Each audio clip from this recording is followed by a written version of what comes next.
سب سے پہلے میں تمام اپنے پارٹیوں کے جو قائدین ہیں انہوں نے آپ سے اس حوالے سے بات کی۔ یقیناً جو 12 جولائی کو جو واقعہ حیدرآباد میں پیش آیا ایک ناخوشگوار واقعہ، اس کے بعد جو آگ بھڑک اٹھی، یقیناً ہم جیسے پارٹیوں نے سب نے سندھ کے جو قوم پرست پارٹیاں ہیں ان سے ہم نے رابطہ کیا، وزیر اعلیٰ سندھ سے ہم نے رابطہ کیا، پھر پرسوں حیدرآباد میں ایک نشست بھی ہوئی تحریک پسند پارٹی کے ساتھ، انہوں نے بھی اس کو کنڈم کیا اور طے یہ ہوا کہ تمام پارٹیوں کا ایک مشترکہ اجلاس ہوگا حیدرآباد میں، جس میں اس تمام واقعات کی مذمت کی جائے گی اور سوشل میڈیا پہ بھی ان قائدین کا انہوں نے ویڈیو پیغامات بھیجے۔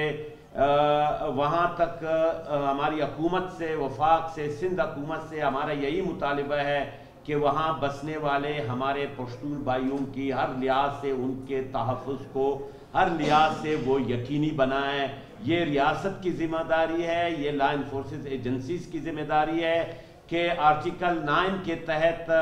اس کی ذمہ داری بنتی ہے کہ وہ عوام کے تحفظ کو ہر لحاظ سے یقینی بنائیں۔ اور جہاں تک ہمارے پروونس میں ہے جو ایک دو ناخوشگوار واقعات پیش آئے، اس حوالے سے تمام پارٹیوں نے بالخصوص پشتونخوا ملی عوامی پارٹی نے ہمارے پارٹی کے چیئرمین جناب محمود خان اچکزئی نے اسٹرکٹلی اپنے تمام کارکنوں سے، تمام پشتون عوام سے، صوبے کے تمام عوام سے انہوں نے اپیل کی ہے، پارٹی کارکنوں کو انہوں نے سختی سے ہدایت کی ہے کہ یہاں بسنے والے جتنے بھی ہمارے لوگ ہیں، بالخصوص سندھ سے تعلق رکھنے والے سندھی عوام، وہ ہمارے بھائی ہیں، وہ یہاں محنت مزدوری کرنے آتے ہیں، خصوصاً گرمیوں میں وہ باغات میں کام کرتے ہیں، ان کی تحفظ ہمارا اولین فریضہ ہے۔ تمام سیاسی جماعتوں کا فریضہ ہے، تمام عوام کا فریضہ ہے کہ ہم اس کے تحفظ کو ہر لحاظ سے یقینی بنائیں، اور جو شرپسند عناصر اس قسم کی حرکت کرتے ہیں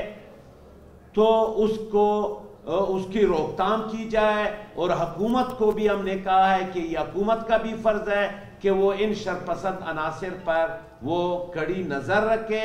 اور کسی بھی طرح کسی کی جان اور مال کو نقصان نہ پہنچے۔ یہ جو ہے نا پشتونخوا ملی عوامی پارٹی کا موقف ہے۔ بہت بہت شکریہ۔